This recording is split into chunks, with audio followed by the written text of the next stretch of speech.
Que em nome de Jesus, Deus possa me usar também aqui para abençoar a vida de vocês, em nome de Jesus, amém? Quem é bonito, fala amém. Muito bonito aqui, bastante bonito nessa igreja. Na minha igreja a taxa de bonito é pequena, sabe? Eu fui uma vez para o sul e eu fiquei impressionado, porque lá até os feios eram bonitos, sabe? Era uma igreja assim impressionante. Mas aqui também tem muita gente bonita, glória a Deus por isso. Por isso que eu trouxe uns feios comigo, para dar uma equilibrada. Aqui está os feios lá do Bola de Neve Nação. Dois presbíteros amados, duas presbíteras amadas e uma tranqueira de Jesus, muito amado também. Glória a Deus. Fica de pé, deixa a igreja conhecer a feiura de vocês. Tirando vocês, viu, meninas? Eu jamais falaria que vocês são feias, viu? Gente, isso aqui é excesso de intimidade, tá bom? Isso aqui é excesso de intimidade. Tem esse rapaz aqui, e ele é meu presbítero amado, tem bastante intimidade, né? E eu me deixo ter essa intimidade com eles, né? E aí nasceu o filhinho dele é lindo. E aí eu falei para ele assim, rapaz, que menino lindo, você já conhece o pai? Aí ele guardou no coração. Aí esses dias a gente ficou na praia muito tempo, e a minha filha mais nova ficou pretinha, né? E você sabe que, né? Os dois branquinhos aqui, qual que é a primeira coisa que esse endemoniado me fala? Então é excesso de intimidade só, uma brincadeira nossa aqui, viu? Vocês são lindos, tá? Amados, uma alegria estar aqui. Infelizmente o pastor Rodolfo não pôde estar aqui, é um homem importante, tá? Em outros países, né? Eu gostaria muito, de verdade, que Deus pudesse usar a minha vida para ministrar vocês, porque eu sei até onde eu sou capaz, e é muito pouco. Eu sei que o Espírito Santo de Deus ele é poderoso para fazer algo extraordinário aqui. E também sei que quando há sede, há desejo, a presença de Deus vem. Então você sai da sua casa, você está aqui adorando ao Senhor, e seria muito triste você sair daqui sem algo poderoso de Deus para a sua vida, porque você está na presença do Senhor, amém? Então peça, me ajuda, peça que Ele use a minha vida para falar com você, que você saia daqui realmente recebendo algo do Espírito Santo de Deus, amém? Então vamos orar comigo, fecha os teus olhos. Pai querido e amado, Santo Espírito de Deus, nós precisamos de Ti, declaramos isso, Senhor, em alto e bom som, Senhor, precisamos de Ti, precisamos, Pai, da Tua revelação, precisamos da conexão exata e profunda com o Teu Espírito, precisamos ouvir a Tua voz, Pai.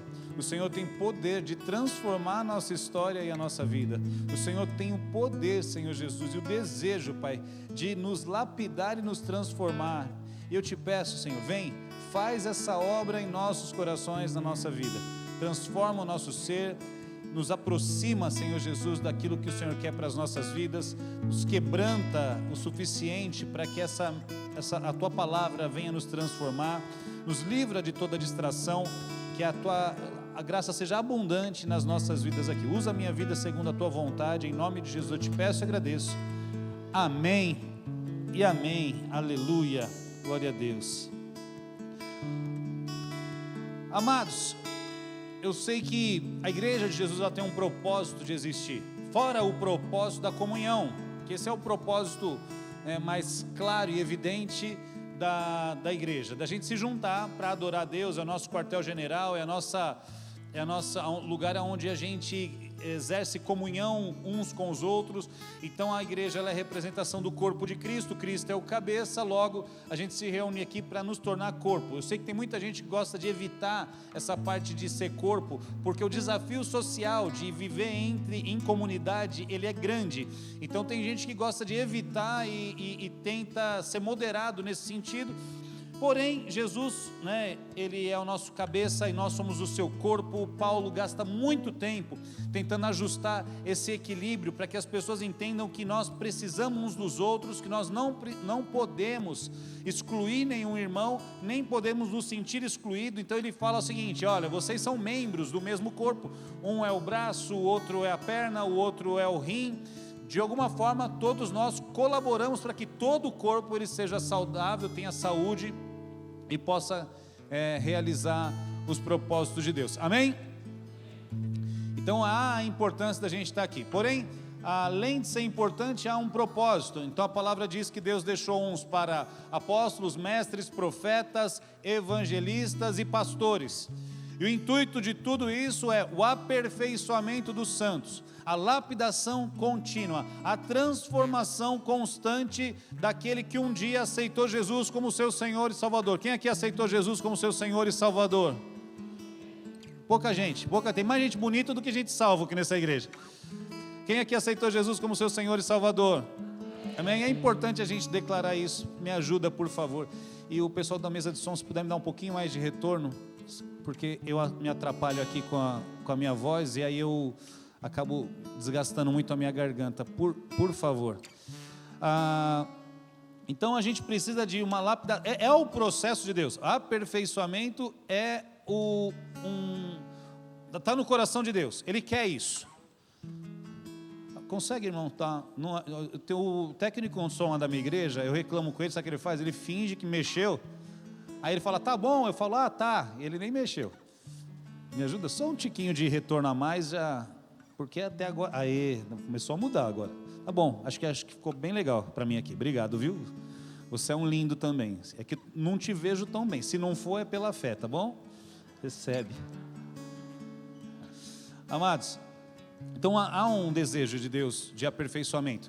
Eu sou pastor de uma igreja há 14 anos e a gente começou num cantinho lá pequenininho, como a maioria das igrejas bola de neve, foi crescendo, tomou uma proporção muito grande. Graças a Deus eu tenho um time que está comigo desde o comecinho da igreja, me orgulho disso, fico muito feliz de saber que a gente conseguiu vencer muitos desafios e continuar junto até hoje. E quem que Deus levantou ali? Cara, igual Jesus, quando ele levantou os discípulos, sabe?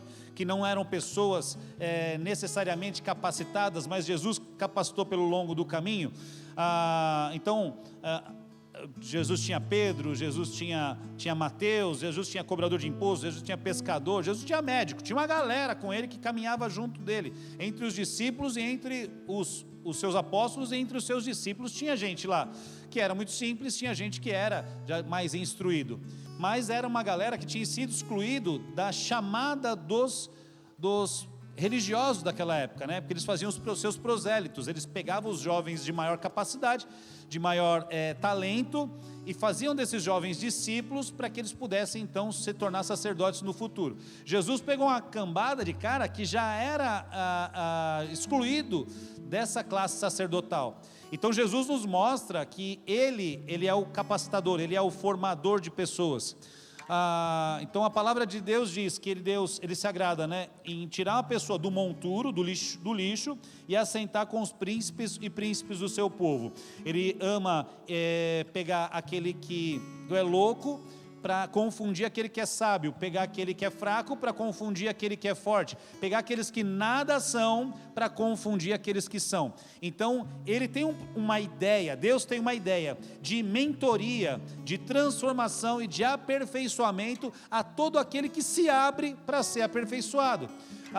O aperfeiçoamento, a mentoria, a transformação, ela vem do princípio de que eu quero e eu aceito ser transformado.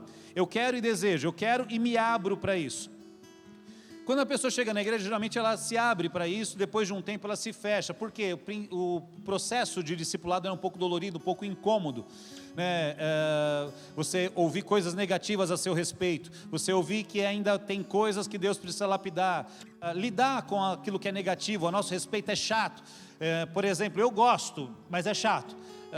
Perceber, por exemplo, que depois de velho, depois de crente há tantos anos, eu ainda tenho sentimentos de inveja dentro do meu coração, eu ainda tenho ciúme, que eu ainda tenho sentimentos que, cara, já era para eu ter superado há décadas atrás, e de repente Deus me coloca numa situação onde eu sou obrigado a perceber que eu ainda tenho coisas a ser transformadas dentro de mim. É doloroso, é cansativo, é chato, então é melhor eu criar uma ideia de que eu já estou bom. E a maioria dos crentes, em algum momento da vida cristã, faz isso. É uma defesa para que a gente não tenha que lidar com aquilo que é negativo. Principalmente se você tem um líder, um pastor, alguém que vai colocar o dedo na ferida e vai te mostrar essas coisas. Em algum momento a gente se cansa. O que a gente chamou os outros de religiosos, a gente se torna religioso, porque a gente aprende A gente no Bola de Neve não usa terno, né? A gente não usa uma linguagem muito formal, a gente tem uma aparência de descolado, mas depois de um tempo a gente aprende a usar uma máscara. Não estou falando de todo mundo, e nem entenda como algo tão pejorativo, é só uma defesa. Diz assim, está tudo bem, pastor, está tudo bem, olha, a gente mascara alguns sentimentos porque é cansativo lidar com essa transformação. Então o crente velho, o crente com mais tempo de igreja, ele não quer se abrir, se vulnerabilizar. Porque um dia a gente se tornou vulnerável e pediu ajuda, a gente pediu ajuda a Deus, porque o nosso pecado era tão evidente que a gente não podia nem esconder. Do jeito que a gente chegou, quem aqui era tranqueira no mundão? Olha, uma quantidade aí, 30% da igreja. Os outros já era bonito e gente boa. Você vai ver, cara, que igreja fantástica. Mas 30% aqui era tranqueira. Quando eu faço essa pergunta na minha igreja, tipo, é 100%, só tinha tranqueira, misericórdia. Jesus, aonde eu estou lá era uma balada, só que não era balada, tipo uma curtição, era o famigerado Nação Tantã, era funk, proibidão que tocava no lugar. E aí a minha igreja era a galera que frequentava o proibidão, imagina só, então o nível de tranqueira que tinha. Tem gente que entra naquela igreja e chora, porque sabia o que aprontou, agora está buscando a Deus ali dentro. Deus fez, aonde abundou o pecado, superabundou a graça de Deus, amém? Então o nosso pecado era evidente, a gente não pôde esconder, então a gente se abriu e se permitiu uma transformação. Passado um tempo, eu garanto para você, é uma tendência do crente a não mais se permitir o processo de continuidade de aperfeiçoamento. A gente se esconde algumas coisas e tenta evitar o máximo possível. A transformação vem de se abrir, se vulnerabilizar, se permitir, admitir mais uma vez, por mais velho que você esteja, você nunca está velho o suficiente para ser transformado e aperfeiçoado. Logo a gente vai habitar o céu. Lá no céu a gente tem que estar o mais aperfeiçoado possível. Lá no céu o papo é outro. Lá no céu a gente tem grandeza de Deus. A gente está indo para o céu. O lugar de transformação é agora, é no meio do caminho. O caminho ele é estreito, não dá para levar tanta coisa. Aliás, o mínimo possível, a bagagem tem que ser leve, então eu tenho que me desprender de tudo aquilo que não faz parte do reino de Deus. Então eu tenho que me desprender ainda das invejas, das falta de perdão, toda a bagagem negativa, satânica, maligna, mundana, para esse aperfeiçoamento. Esse é o primeiro ponto, igreja. Tem o segundo ponto.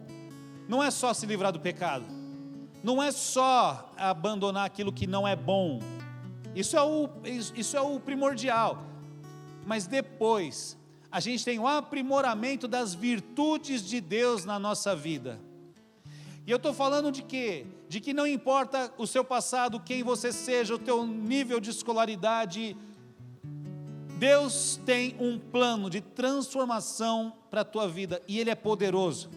E não é, quando a gente fala de transformação, não é só sair o velho homem, não é só deixar aquela bagagem negativa, não, é aperfeiçoamento das virtudes, é o acrescentamento de Deus de novas virtudes, são dons que são do Espírito. E aí eu vou te explicar mais profundo o que eu estou querendo dizer. Uma pessoa, ela tem por si só o seu capital social. O que é o capital social? Essa pessoa, por exemplo, ela é um médico, ela tem um capital social alto, porque ela contribui para a saúde das pessoas. Ela é importante na sociedade. Um médico não é importante, gente? É importante. Um porteiro é importante? É claro que é importante, mas não é tão importante que nem o médico. Desculpa você se é porteiro. Existe sim no mundo uma hierarquia de importância, e aquele que mais se dedica, aquele que mais estuda, aquele que contribui de forma mais profunda para a sociedade, o capital social dele é mais alto. Vocês estão comigo? Tenho medo de ser chato aqui com minhas palavras. Então a costureira é importante, o médico é importante, todo mundo é importante, mas existem níveis de importância, esse é o capital social de cada um. Porém, você vê Jesus pegando os seus discípulos, não só os 12, mas todos os seus discípulos, transformando essas pessoas, limpando essas pessoas, aperfeiçoando essas pessoas, colocando sobre a vida deles autoridade espiritual e virtudes que vêm do Espírito. Então, por exemplo, Gálatas 5, versículo 22, Mas o fruto do Espírito é amor, alegria, paz, paciência, amabilidade, bondade, fidelidade, mansidão, domínio próprio. Contra essas coisas não há lei. E os que pertencem a Cristo Jesus crucificaram a carne e as suas paixões e os seus desejos. E se vivemos pelo Espírito, andemos também no Espírito. Então agora a gente não está falando do capital social comum, natural, humano que a sociedade tem. Agora a gente está falando que além dessas coisas, aquele que está em Cristo Jesus começa a ser capacitado por Deus, quando esse ser é cheio do Espírito Santo. O mundo tem um limite no seu capital social, mas nós que estamos em Cristo somos capacitados por Deus, e o nosso nível de importância não é medido pela nossa posição social, escolaridade ou pelas nossas habilidades humanas. Você pega, por exemplo, uma pessoa cheia do Espírito Santo. Eu tinha uma senhora que a gente visitava, era a irmã do monte. Eu não sei se vocês têm cultura aqui no Jacareí de ir para o monte, mas é uma cultura da quebrada lá ir para o monte. E aí tinha a irmã Maria do Monte. E a irmã Maria do Monte, ela não era uma pessoa estudada, ela era uma pessoa muito simples, porém cheia do Espírito Santo de Deus. Cheia do Espírito Santo de Deus. A gente teve várias crises ao longo desse tempo, e aí algumas vezes a gente tem medo, sabe, de profetar dessas coisas. Eu sou muito calmo para decidir esse tipo de coisa, eu me preocupo de não ficar indo buscar profecia. Vocês sabem dessas coisas, o pastor de vocês deve pensar parecido. Mas em alguns momentos assim de muita aflição, a gente precisava de algo a mais, que um psicólogo, que um psiquiatra, que um terapeuta, que ninguém nesse planeta conseguiria nos ajudar. A gente precisava de alguém que estivesse dedicado, em comunhão com Deus, para poder revelar aquilo que nenhum sábio do planeta natural, humano, poderia nos ajudar. A irmã Maria, ela não facilitava as coisas, porque ela morava no monte, ela foi morar no monte, ela vive no monte, não é que ela estava lá. Então, para buscar ela, tinha que subir o monte, e às vezes com chuva, com barro, tinha que se enfiar em umas quebradas lá de Guarulhos, e aí a gente subia atrás dela. Sabe por quê? Porque o valor da irmã Maria não estava na faculdade que ela fez, não estava em quem ela era, a posição dela, o emprego que ela tinha. A irmã Maria tem um valor que era do Espírito. Deus confiou a ela dons e talentos, pela sua busca, pela sua humildade, e que isso fez com que as pessoas a buscassem, fosse até ela, se desafiassem a encontrá-la. Um dia a gente chegou lá, e a irmã Maria falou o seguinte: olha, filho, você está buscando pela tua empresa, negócio com Deus, com você, Deus não está preocupado com a sua empresa. Você tem um ministério, o seu ministério vai ser muito grande, você não faz ideia do que eu estou falando, você vai ter um carro assim, assim, assado. Por que o carro é importante? Não pelo bem material, mas porque ele vem junto com a mesma promessa. A gente não fazia ideia, sabe por quê? A gente tinha uma célula, então no máximo a gente achava que a célula seria maior, era tudo que a gente conseguia imaginar de futuro. Quando as coisas começaram a acontecer e a gente foi entender a grandeza das coisas que ela me disse aquele dia, ela me disse muitas coisas, não foi só isso, a gente entendeu que ela estava me ajudando a enxergar, Deus estava querendo que a gente enxergasse um futuro mais amplo do que aquele pequeno que eu estava imaginando. Estava buscando só pelas minhas necessidades emergentes. Deus estava falando de um ministério, Deus estava falando de algo muito mais grandioso, Deus estava falando do futuro para as nossas vidas. Então, o que eu quero dizer com isso é que o mundo sabe enxergar um capital social comum de virtudes humanas. Jesus tem para nós um aperfeiçoamento que não é só nos livrar do pecado, mas nos capacitar. E aí eu vou entrar no texto, amém? Já estava na hora, né, pastor Eduardo? Primeiro, guarda isso que eu falei, vai fazer sentido daqui a pouco. Ordenará aos filhos de Israel, aliás, Êxodo 27, versículo 20. Ordenará aos filhos de Israel que tragam azeite puro de oliveiras, batido para o candeeiro, para fazer arder as lâmpadas continuamente na tenda da congregação. fora do véu que está diante do testemunho. Arão e os seus filhos porão em ordem desde a tarde até a manhã perante o Senhor, e isso vos será um estatuto perpétuo para sempre aos filhos de Israel pelas suas gerações. Amém? A gente está primeiro aqui falando de transformação de cultura. O povo sai do Egito, agora eles estão indo para a terra prometida. No meio do caminho, Deus institui ali um tabernáculo, onde começa a instituir o ofício sacerdotal, e as pessoas agora criar uma cultura de busca a Deus. Então Deus vai se estabelecer ali no meio do arraial do povo de Israel. Amém? Deus está se estabelecendo, transformando a cultura. Deus está mostrando como Ele vai se manifestar, trazendo uma revelação de qual que são as suas prioridades. Aí uma das coisas é que as lâmpadas tinham que estar acesas continuamente, estatuto perpétuo, para sempre, ali naquele lugar.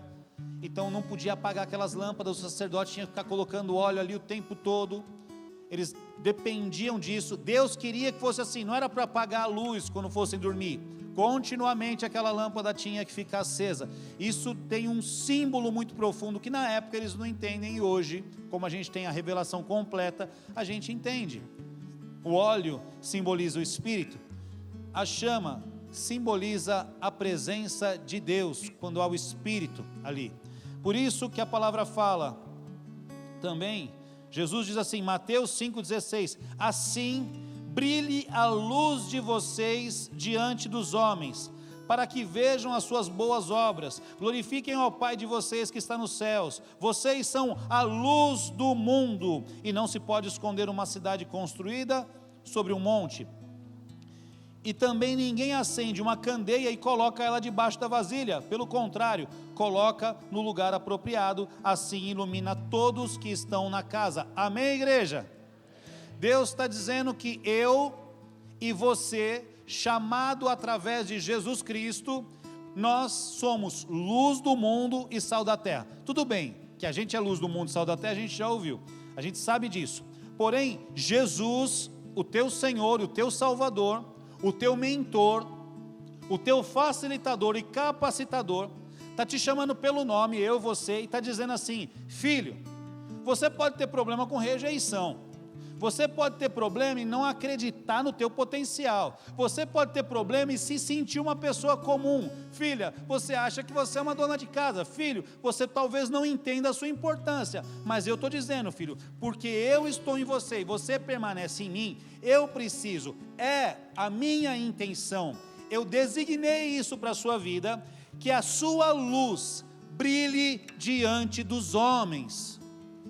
Olha só, igreja, eu sei que as pessoas às vezes exploram esses temas para deixar o ego das pessoas lá em cima, mas não é o caso, a não ser que você rejeite a própria palavra do teu Senhor. Jesus disse, assim brilhe a luz de vocês diante dos homens.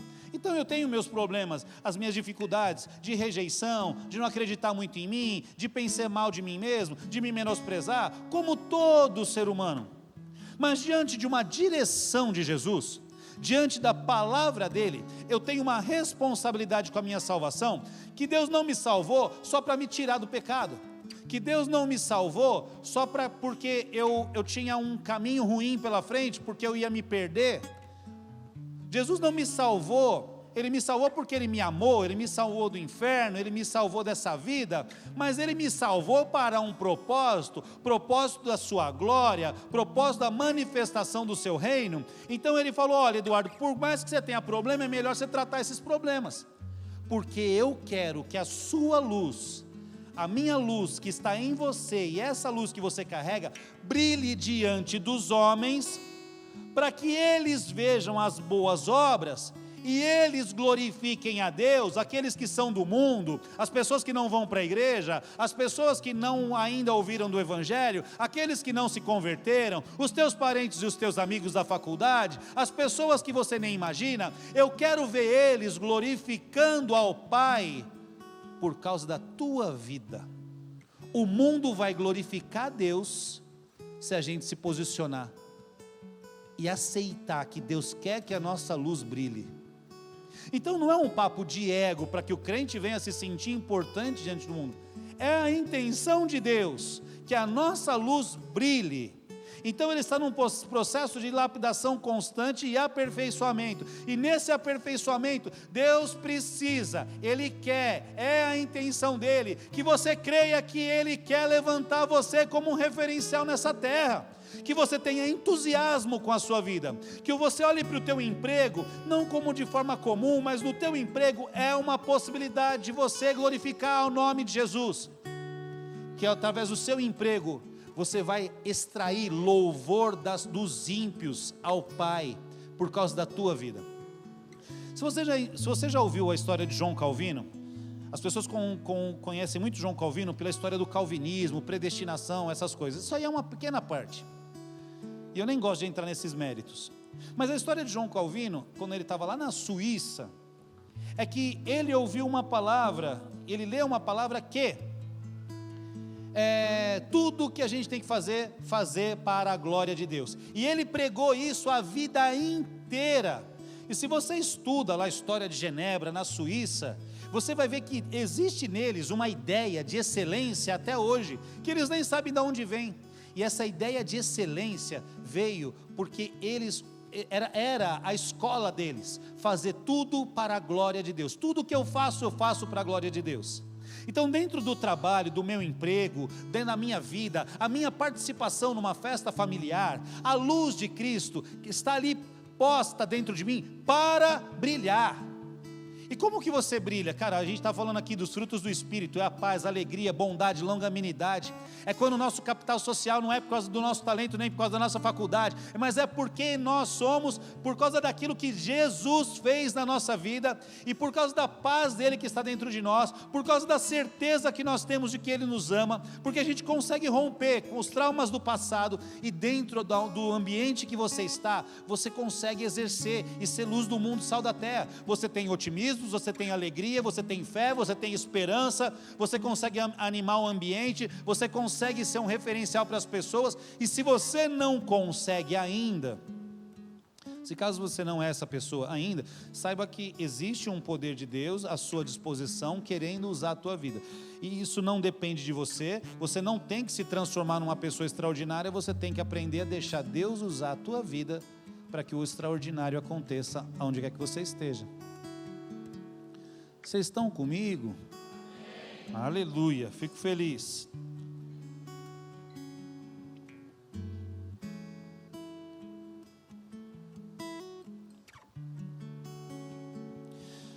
Davi fala: tua palavra é lâmpada para os meus pés e luz para o meu caminho.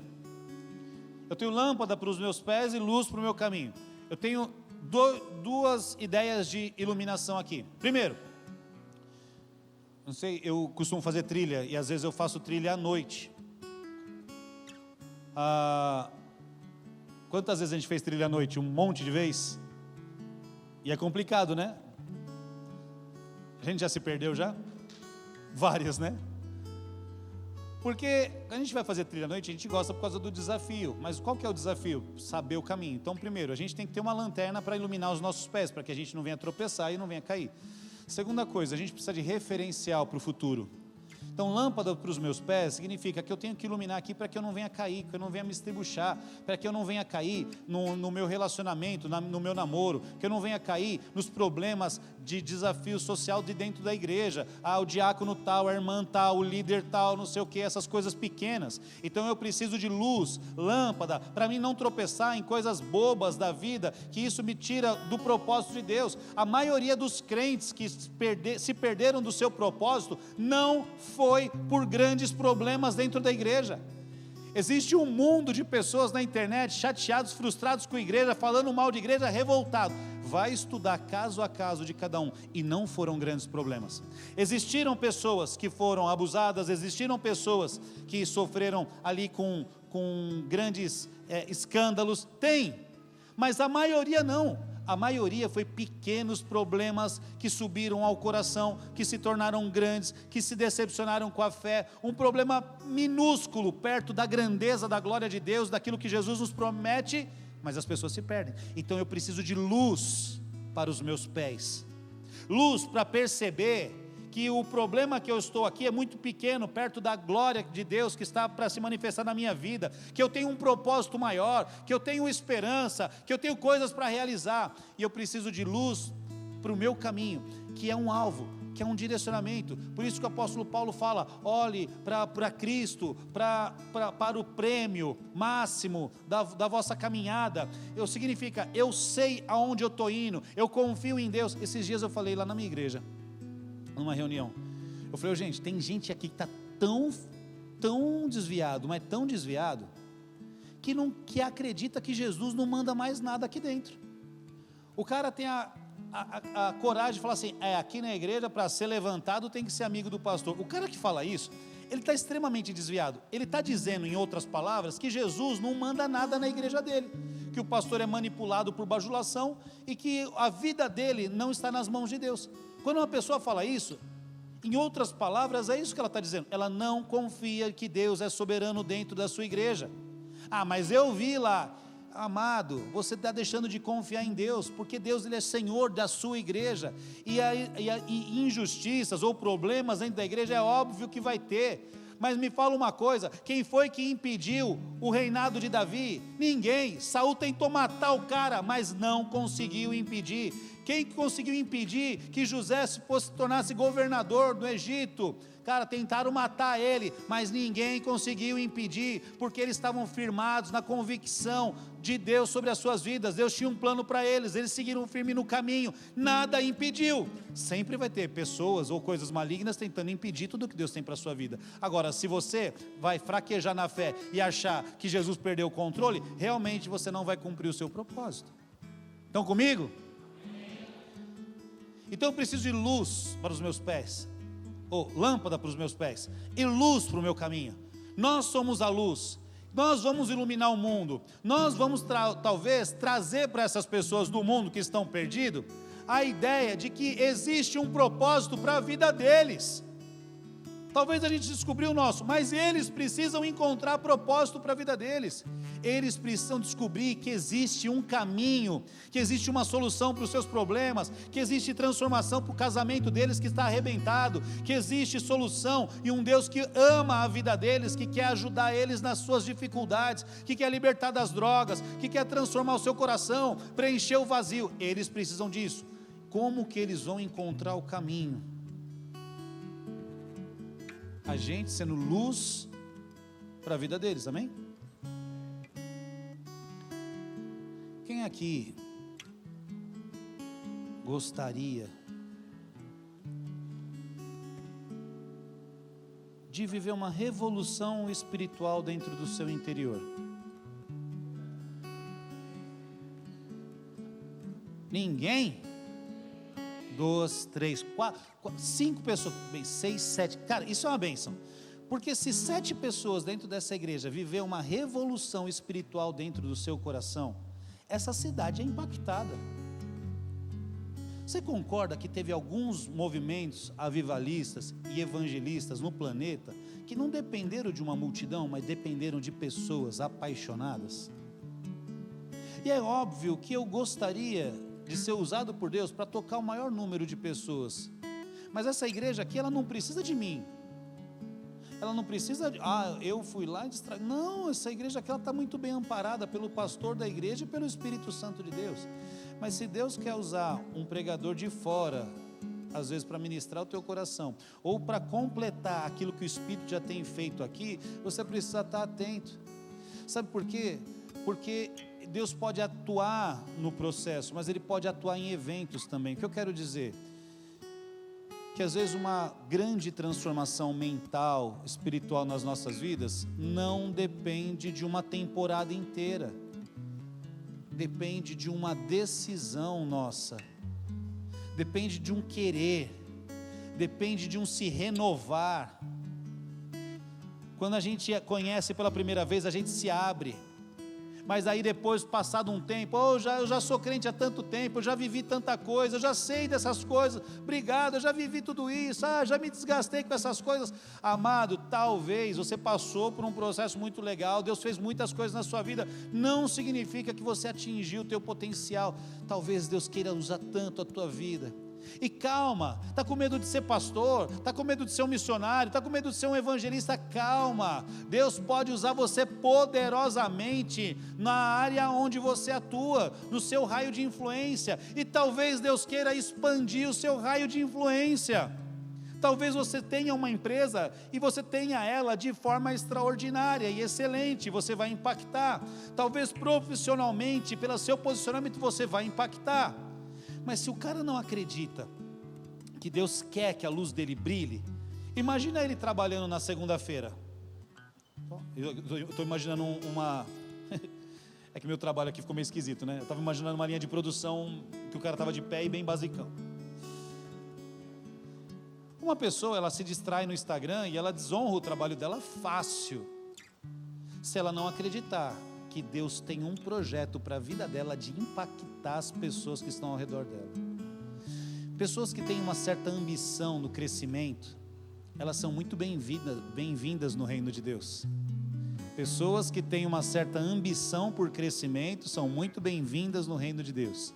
Se essa pessoa, ela se converter verdadeiramente, ela abandonar os seus maus caminhos, ela abandonar as suas segundas intenções malignas e escusas, mas ela mantiver esse desejo por crescimento, ele é muito bem-vindo no reino de Deus, porque o reino de Deus, ele se define por Jesus de uma seguinte forma.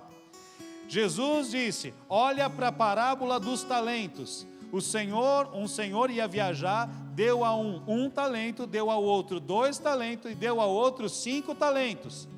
Ele volta da viagem, e o que recebeu 5 multiplicou e agora tem 10, o que recebeu 2 agora tem 4, e ele disse a esses caras, gostei da atitude de vocês, entra na alegria do teu Senhor, no pouco vocês fossem fiel, agora no muito eu vou colocar vocês, que alegria, que satisfação, que você pegou o recurso que eu te dei, a vida que eu te dei, a energia que eu te dei, e multiplicou isso muitas vezes mais, gostei da atitude. Vocês estão fechados comigo, vocês vão participar da minha alegria. E aí um cara não pecou, não errou, não falhou, ele não desapontou. O que ele fez? Ele pegou o único talento que tinha e falou assim, não quero vacilar, não quero dar mancada, o meu Senhor, ele é feroz, guardei esse talento, enterrei com cuidado, com zelo, para que ninguém roubasse. Está aqui o seu talento. A resposta de Jesus, daquele Senhor, foi, servo mau e infiel, você não experimentou trabalhar com o que eu te dei e não multiplicou, tivesse dado pelo menos para os banqueiros, eu receberia com juros, eu esperava mais de você. Então, essa ambição que eu estou dizendo, tá? Uma ambição santa, para que todos me entendam, ela é um desejo no coração de Deus, e dizer assim, filho, eu te limpei, eu te curei, eu te abençoei, e eu espero de você uma resposta positiva, poderosa. Se você ouve as minhas palavras, se você ouve a minha mensagem, se eu te capacito, se eu entrego a você, e você não tem o desejo de multiplicar isso muitas vezes mal, você pode estar sendo infiel com o que eu te dei, deveria ter gastado os meus recursos com outros. Eu lembro que quando eu me converti lá na Igreja Renascer, eu tinha um líder de jovens lá, e ele era de boa, um cara que deu muitos frutos, mas uma vez um cara falou para mim assim, vou falar, viu, líder de jovens aqui tinha que ser um ex-drogado. E eu falei, por quê? Ele falou, mano, porque esses caras aí, quando vem do nada assim, que vem todo detonado, eles são uma bênção na igreja. E ele me pôs para pensar. E Jesus disse que aquele que muito foi perdoado, mais ama. Então o cara, ele era um tranqueira no mundão.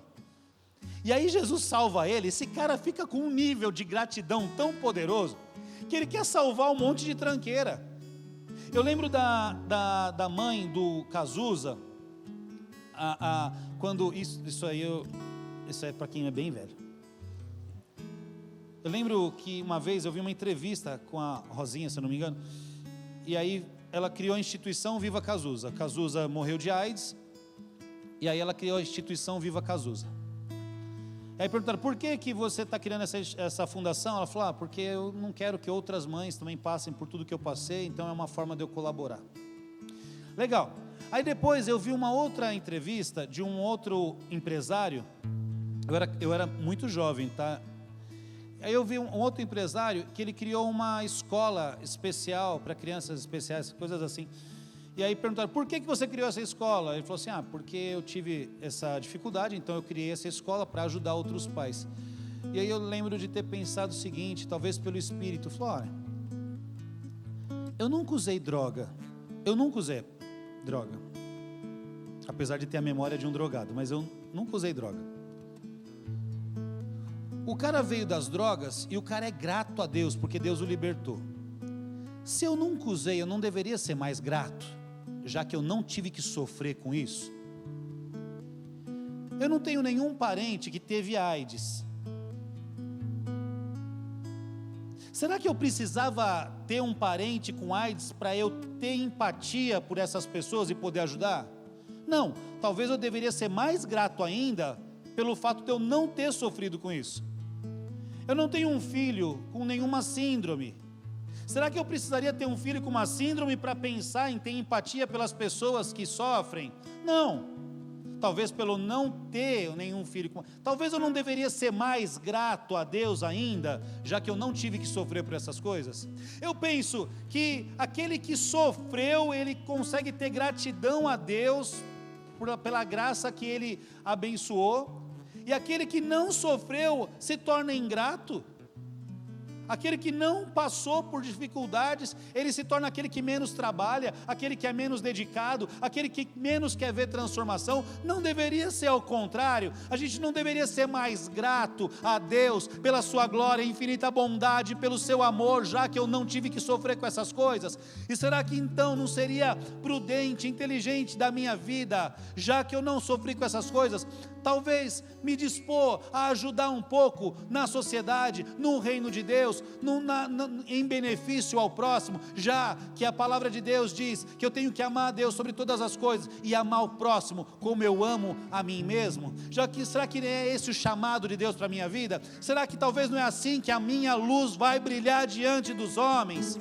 Será que não é isso que Deus quer fazer? Com que eu rompa com aquilo que é totalmente egoísta da minha parte, que é só cuidar da minha vida, do meu quadrado, e expandir o meu quadrado em benefício das pessoas que estão ao meu redor. E as pessoas que estão ao meu redor talvez olhem para mim e falem, cara, esse cara não está fazendo isso por nenhum benefício, não está fazendo isso por culpa, não está fazendo isso porque ele quer ser melhor que os outros, simplesmente porque ele é um servo de Jesus nessa terra, e talvez se aproximar de Jesus por causa da nossa atitude, causando um impacto social de muito mais valor.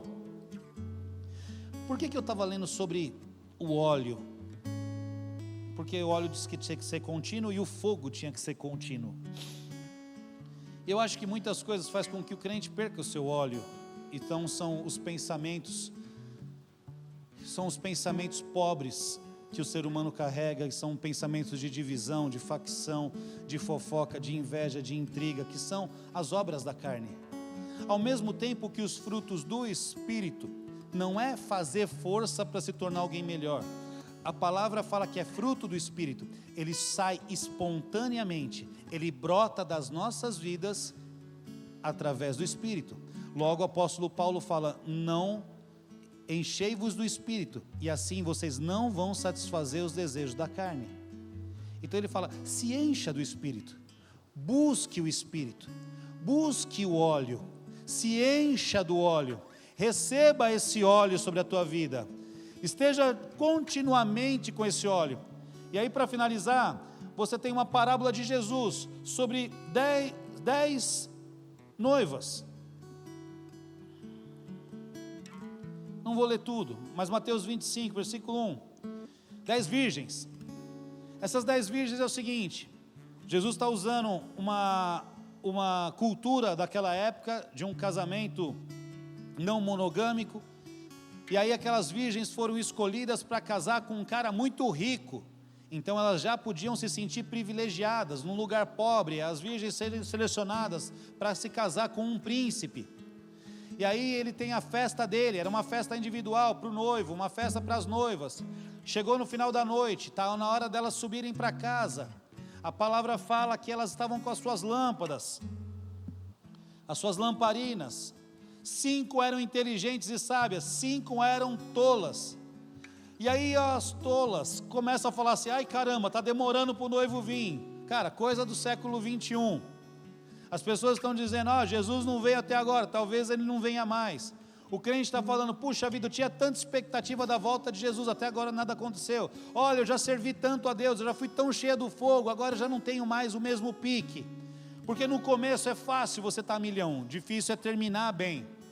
Então ali no começo elas tinham óleo, agora o óleo está acabando. Aí elas chegam para as prudentes e falam assim: dá o seu óleo. Olha só que engraçado, que parece que é egoísmo, né? Jesus fala assim que as prudentes falam assim: não dou do meu óleo não, meu óleo é meu. O que ele estava dizendo? Olha, dentro da igreja, dentro do reino, da sua caminhada, da sua jornada, vai ter gente que vai querer tirar o teu óleo, Bruno. A gente estava conversando isso no carro. Eu falei: cara, minha mãe é uma pessoa tão extraordinária na presença de Deus. Aí ela deixou umas pessoas entrar dentro da casa dela. Minha casa virou, em vez de ser um lugar de bênção, era um lugar de fofoca.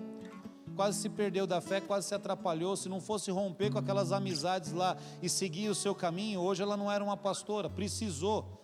Quantas vezes eu, minha esposa, a gente teve que se desvincular de alguns amigos, cara, porque fofoca é um negócio legal. Pensa num cara que gosta de fofoca, sou eu. Eu não posso estar perto, já entendi isso. Eu não quero alimentar a minha carne nesse sentido. Eu não quero perder o óleo que Deus tem para a minha vida. Então eu tenho que me afastar, tomar algumas decisões. E as pessoas vão querer tirar o teu óleo. Sabe quem quer tirar o teu óleo? Quem não ora, quem não jejua, quem não busca. As pessoas que não buscam, que não oram, que não jejuam, que não leem a palavra, ele vai falar assim: comprei um carro novo, ora pelo meu carro. Vou fazer uma prova agora no trabalho, ora por mim, faz isso por mim. Olha, me ajuda, olha, meu casamento. Tudo bem, a gente está aqui para ajudar, contribuir e orar. Ora para o teu carro, ora pelo teu emprego, faz tudo isso aí. Só que, cara, aprende também a buscar o teu óleo, porque eu não vou poder estar aqui para você o tempo todo. Eu tenho que preservar aquele que é meu. Eu tenho uma jornada com Cristo e eu não vou perder ela por causa de você. Então eu percebi que na minha igreja, eu tinha uma igreja terapêutica. O que é igreja terapêutica? As pessoas não buscam a Deus, não oram, mas está sempre querendo aconselhamento, ajuda, tá sobrecarregando os líderes, sobrecarregando os presbíteros, querendo, pedindo. Cara, vai orar. E vai orar, não é falta de amor, tipo, não estou nem aí para o seu problema, não, é que você tem a porção de óleo para a tua vida, e se você não buscar ela, eu não vou conseguir te sustentar na fé, não sou eu que vou te sustentar na fé, não sou eu que vou ajudar você a superar os seus desafios, eu posso no máximo dar uma força, até orar por você, mas você tem que ter o seu óleo. Para de transferir responsabilidade para os outros. Jesus está dizendo isso. Uns tinham óleo, outros não tinham. Para de transferir responsabilidade para os outros, brother. Esses dias um cara lá ameaçou o presbítero, ele ameaçou: você não vai me ajudar? O cara falou: cara, eu estou te ajudando, porque ele queria participar do ministério lá, uma treta lá, de igreja. Aqui eu estou ligado que não tem Jacareí, igreja filé, mas lá no Nação tem umas treta nervosa. Aí ele falou assim: então sente o peso, tá? Quando eu me desviar e você saber que eu me desviei porque você não me ajudou.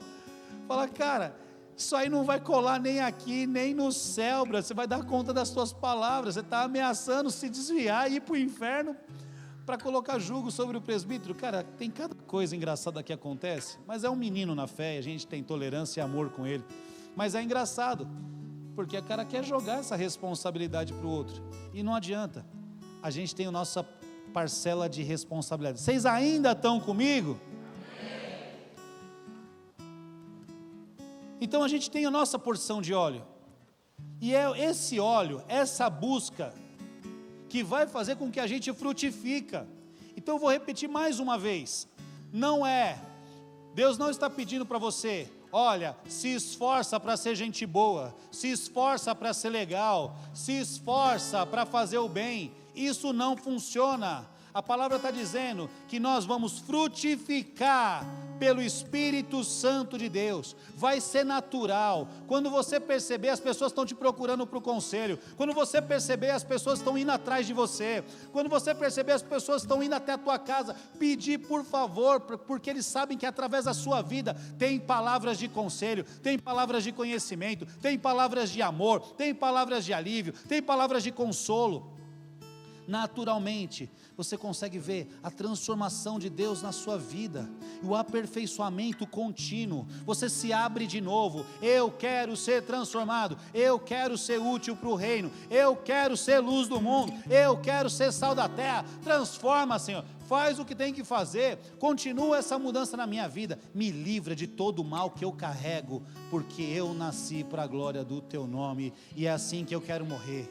Eu quero viver uma vida que te glorifica, eu quero viver uma vida que impacta a vida de outras pessoas. Isso não é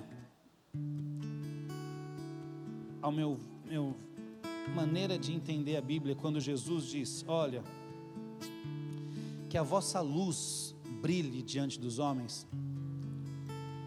Quando Jesus fala isso para os seus discípulos, para mim está muito claro que Ele está dizendo para mim. Para mim está muito claro que Ele está dizendo para você, para a igreja dEle. Ele tem uma expectativa. Se você precisa de cura na tua alma, Ele vai te curar.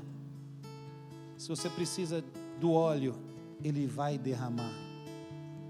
Qual que é a minha parte, pastor Eduardo? Pelo amor de Deus, a minha parte é acreditar, é ter fé, é desejar, é me abrir e falar: vem Espírito Santo de Deus, vem fazer essa obra na minha vida.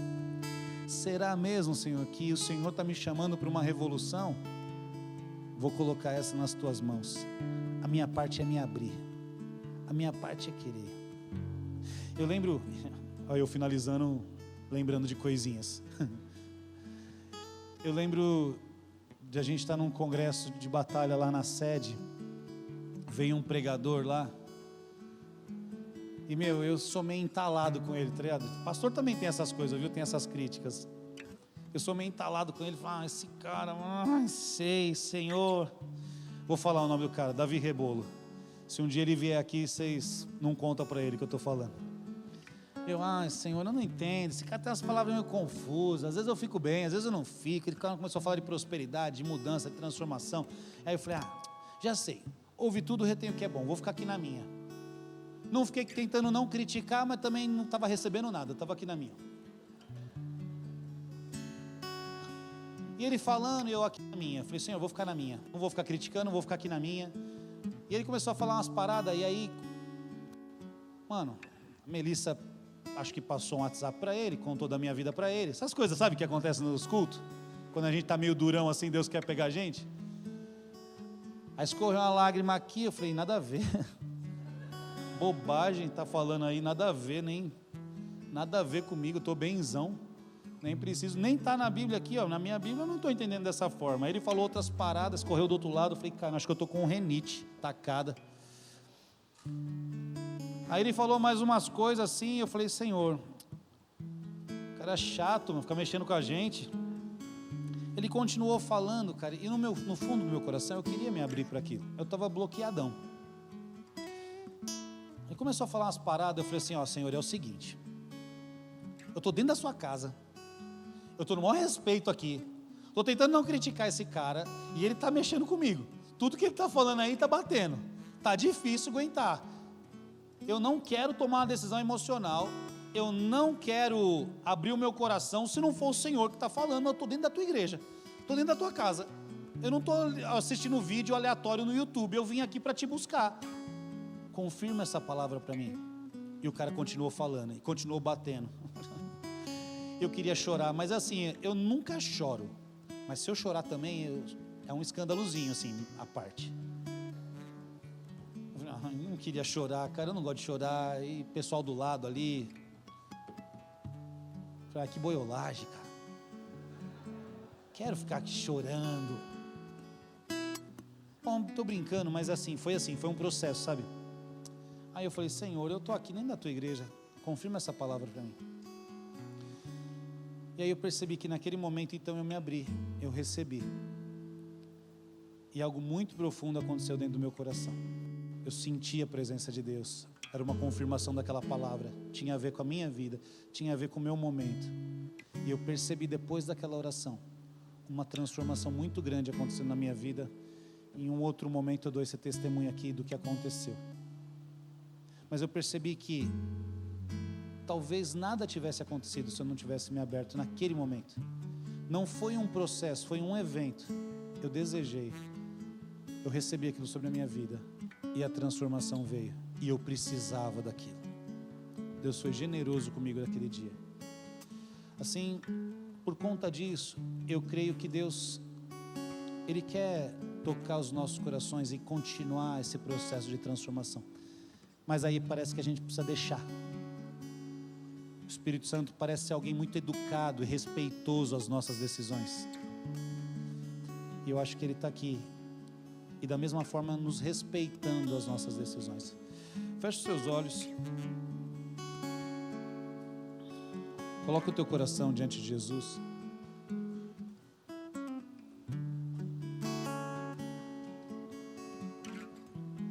Coloca o teu coração na presença do Senhor. Eu quero fazer 2 orações aqui.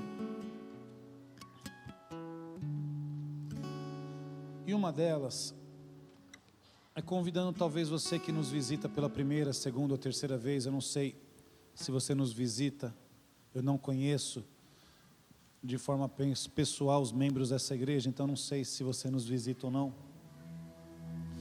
Dizer para você que caso você nos visita, não é um acaso você estar aqui. Não é uma ideia de um amigo te trazer aqui. Mas o Espírito Santo de Deus, de Jesus, que te ama, que tem um projeto para você, que tem uma transformação sobre a tua vida, a te capacitar, a moldar o teu coração, a te chamar a viver uma nova história.